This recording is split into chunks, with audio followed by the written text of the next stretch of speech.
All right, ladies and gentlemen, you are welcome to another great episode on your favorite political talk show, The Truth with Ben Jokes. Now, the mood on the streets of Nigeria right now is worse than ever, following the recent increase in the price of petrol. Just about 1 week ago, it was confirmed on television that many workers in Nigeria today now sleep in their offices from Monday to Wednesday, some till Friday. They go home on weekends because they can no longer afford to transport themselves home daily on their current salaries. That was revealed last week, only for the Tinubu regime to increase fuel price again yesterday. Now, the plight of workers will worsen because transport fares will further increase. We are indeed warming up for the end of this country if nothing drastic is done. And as the hardship keeps increasing, so is insecurity. The Tinubu administration has made sure that mainstream media don't report cases of insecurity in Nigeria as much as they should. But the terrorists continue to prove that winning the media war is not the solution. Few hours ago, reports broke out regarding the recent activity of Boko Haram bandits, gunmen, call them whatever, that got many Nigerians saying it is only a matter of time before these gunmen attack Aso Rock itself. This recent attack by gunmen, bandits, and terrorists saw the state governor and Nigerian army on the run. And just as Nigerians were pondering on this terrible news and wondering if we still had a country, a devastating video from the National Assembly began making the rounds. Before I show you that heartbreaking video from the National Assembly and details of that terrorist attack that shook governors, Nigerian army, and Aso Rock itself, let me quickly show you these videos. Look, in 5 months' time now, INEC will roll out guidelines for next elections. I'm surprised Mahmoud Yakubu is still sitting pretty on INEC. He has a guaranteed tenure. He has not, except the National Assembly found him wanting. In his own heart as a human being, he has not explained the glitch of last year. As a human being, it's not compared by law. It's right legally, but morally, he has to explain what was glitch last year. Okay, now it's going to be the one now to roll out for 2027. Mahmoud ought to explain he should not volunteer to do next election again. If they appoint him, you say, no, I failed the last time, I didn't measure up. Like the prodigal son in the Bible, I know he's a Muslim. The prodigal son came back and said, I must at fault, please pardon me. And then he was redeemed. And he was pardoned. So if he doesn't do that, but he rolls out election plan in 6 months' time for 2027, last time it was 100 million for a form. It will be maybe 200 million this time. And so it was not 100 million. Well, just forget the form. Yes, I think APC's was 250 or so. No, it's 100 million. Okay, 100 it's 100 million. Okay. Senators 50 million. Because of devaluation of Naira. It will now be 500 million. So that shows that we need to do something in the next 2, 3, 4, 5, 6 months. We can't continue the way we are. You heard that. That was Dr. Akin Fakbunda, an elder statesman from southwest Nigeria. And what I love about that video is that it is bringing to fore the major issues as early as possible so that Nigerians can gear up. But the fact is this: Mahmoud Yakubu works for the corrupt establishment. So as far as his loyalty is perceived to be intact, there is no removing him. He will not be removed. And even if he is removed, he will be replaced by a worse version of Mahmoud Yakubu. And if he comes out to explain anything, he will be lying. So all those ones are not even necessary. As a matter of fact, the APC will do all they can to rig the next elections. As you can see, their body language does not show that they need the people's votes. So they are preparing to grab it and snatch it as usual. But like I always say, I believe that if the people resist them, they will not succeed. Everything for me lies in the hands of the people. All the lessons that need to be learned have been taught. The people have suffered enough, and the suffering is even going to increase as we go towards the next election. So the people should rise and resist them. Now, let us move to the next video. Universities are shutting down nationwide as a result of government's maltreatment of teaching and non-teaching staff. See this video.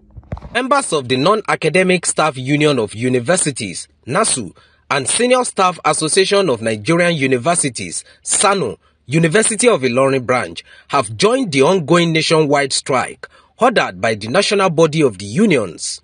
A development they attributed to nonchalant attitude of the federal government in the education sector of the nation.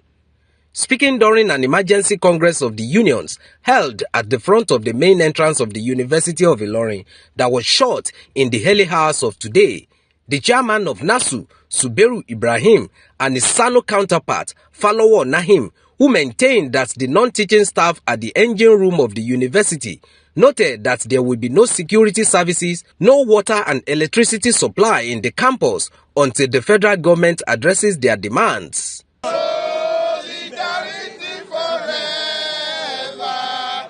Solidarity forever. For the union makes us strong. That was the mood of the aggrieved members of NASU and SANU of the University of Ilorin chapter at the main entrance of the University of Ilorin. Addressing journalists, the SANU and NASU leaders maintained that the industrial action is as a result of non-payment of their 4 months withheld salaries, amongst other demands. Today we are having an emergency congress to intimate our members and to direct them that we are commencing an indefinite strike today as a result of nonchalant attitude of the federal government to the plight of our welfare. And that was why we are here. You will recall that in the last few months, we've been agitating for the payment of our withheld salary. The Minister for Finance refused to pay us up till we are talking to you now. And that is why, after fulfilling all procedure that we need to have taken, we are now directed to embark on an indefinite strike. And this indefinite strike will not be suspended until we start receiving alerts on our account. The government has been very unfair to the non-teaching staff in the university by continuously withholding our salary, which the federal government has magnanimously entered into an agreement with us in 2022. You saw that. University of Ilorin, a school that hardly goes on strike. In fact, they pulled out of ASU because of incessant strike actions. But under Tinubu, they have joined the strike. And why not? 4 months, no salaries. In this disastrous economy, even those receiving salaries are crying, let alone those who are being owed. And of course, they decried the level of neglect suffered by the educational sector in Nigeria under these guys. We have several children at the moment out of school because they are unable to pay fees. At the university level, many have dropped out as a result of the removal of subsidy on education. Now, those who struggle to pay their fees are being left unattended to because of an irresponsible Minister of Finance, who we all know is acting according to instructions from Tinubu. What a disaster.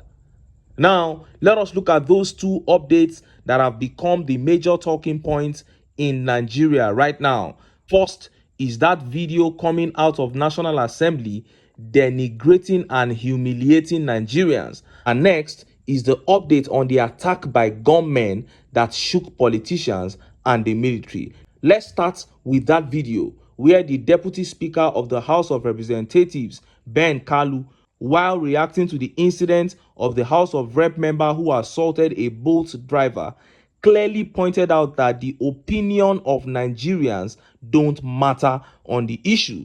Then he proceeded to move a fake motion and laughed at the people afterwards. See the video.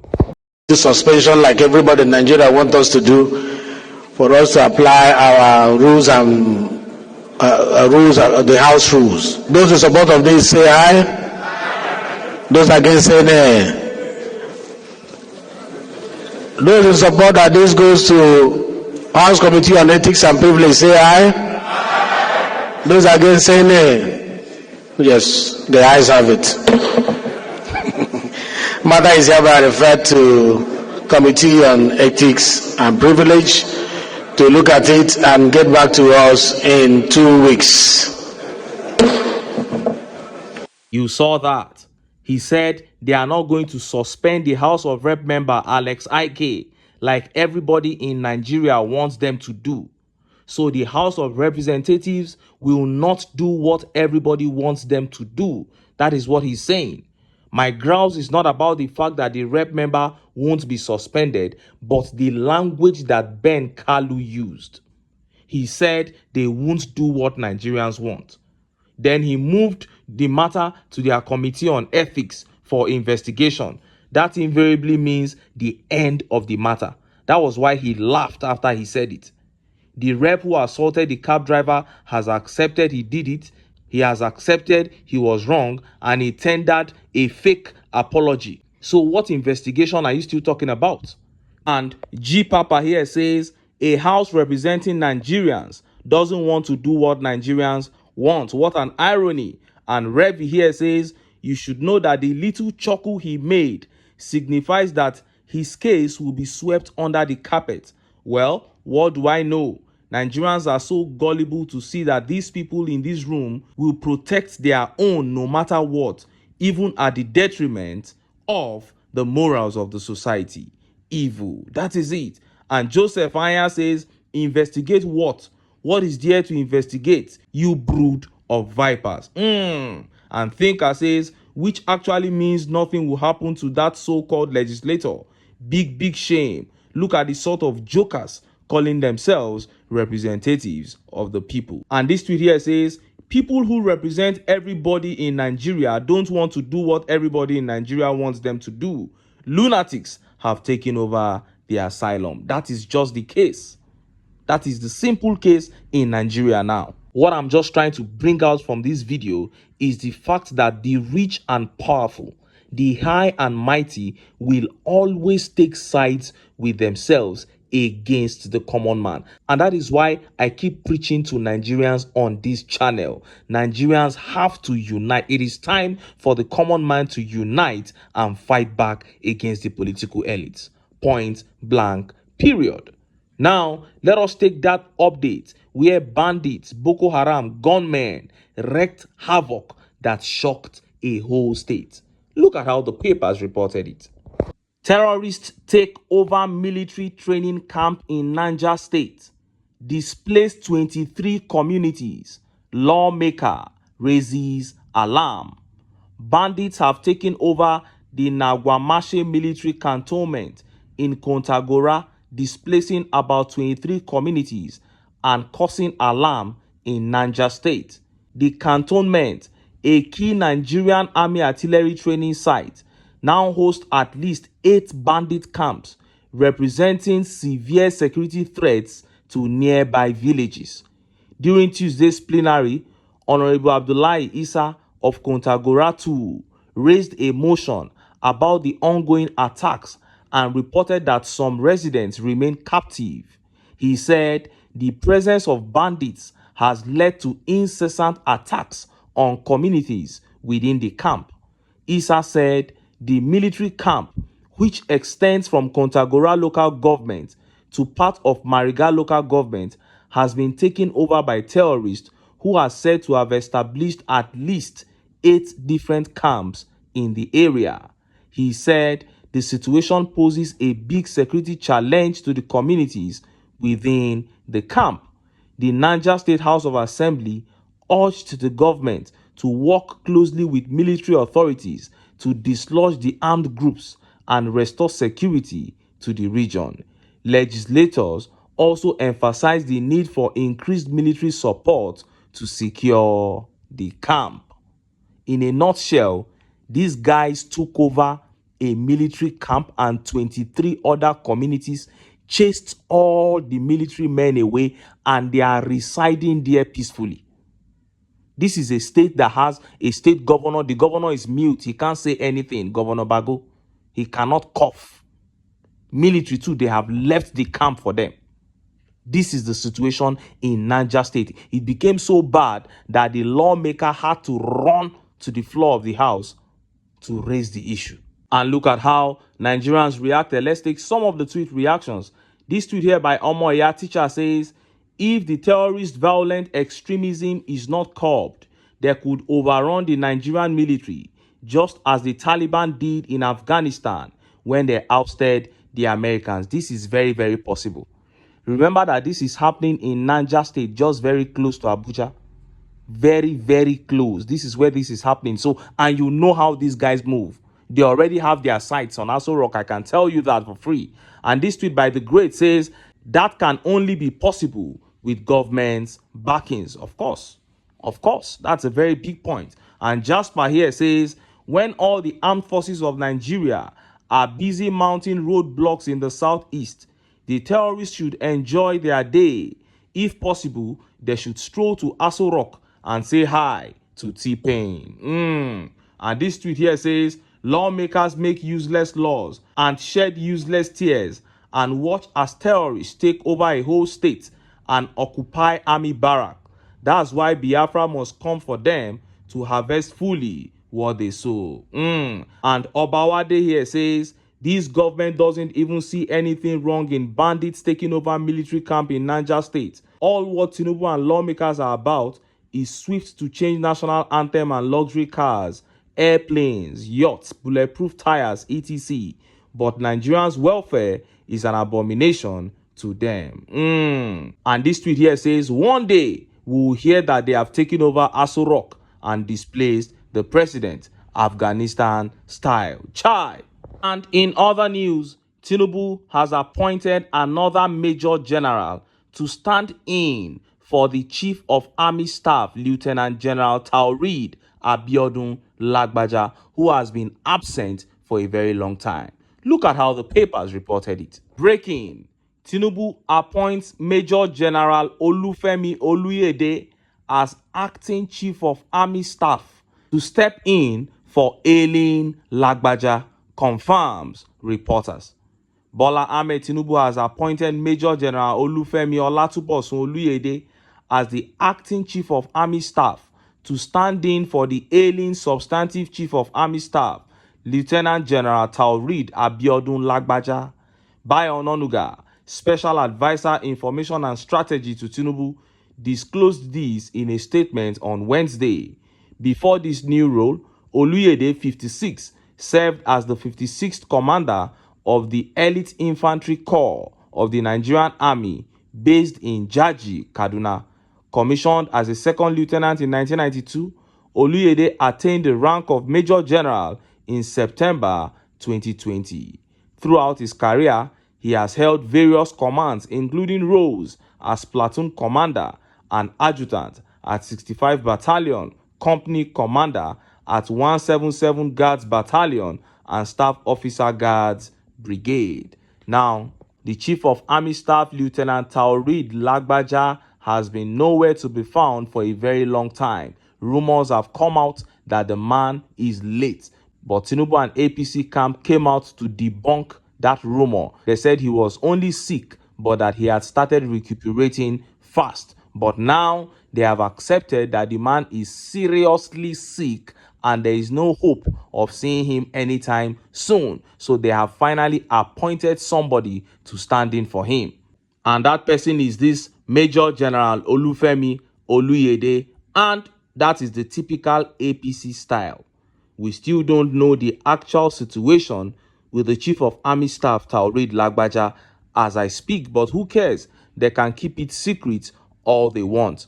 After all, the major reason why we have service chiefs is to ensure that there is security everywhere in Nigeria. But what do we have now? Insecurity everywhere, because first of all, from the appointment, they don't even look at competence like that. When a Yoruba man is in Aso Rock, everybody he puts in key position is Yoruba.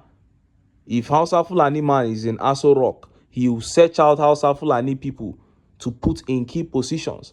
That is what Nigeria has been experiencing. It was only when we had Jonathan and Obasanjo that they made sure that they did things differently. The nepotism and, the favoritism and tribalism was not that pronounced. Yes, it was in existence then too, but it wasn't as much as we had under Buhari and we are having now under Tinubu. That is the situation. When nepotism takes over everywhere, what do you expect? Failure will be the result. And that is why we are having failure all over the sectors in this country. And this is how it is going to continue. As a matter of fact, it is going to get worse. From the look of things, everything is going down south, and this is how it will continue to go. And who are the people suffering? It is you and I. It is the people, because all these guys are billionaires. They have enriched themselves with public funds. It is the people that are suffering, and that is why we will continue to call on the people to do the right thing. All these guys that are bringing these problems to Nigeria since independence, if we count all of them, they don't reach 50,000. And this is a country of over 200 million people. The only reason why they look as if they are insurmountable is because the people who are suffering have not united themselves to put their foot down and try to get out of that suffering. And that is what we are preaching. Nigerians should cast their sentiments aside, unite, and take their country back. But until then, make I still enter town. Make I go get some ogbonge political news. We will not go like. Why? Because of una. Now I dey here, so don't go away. Don't go away.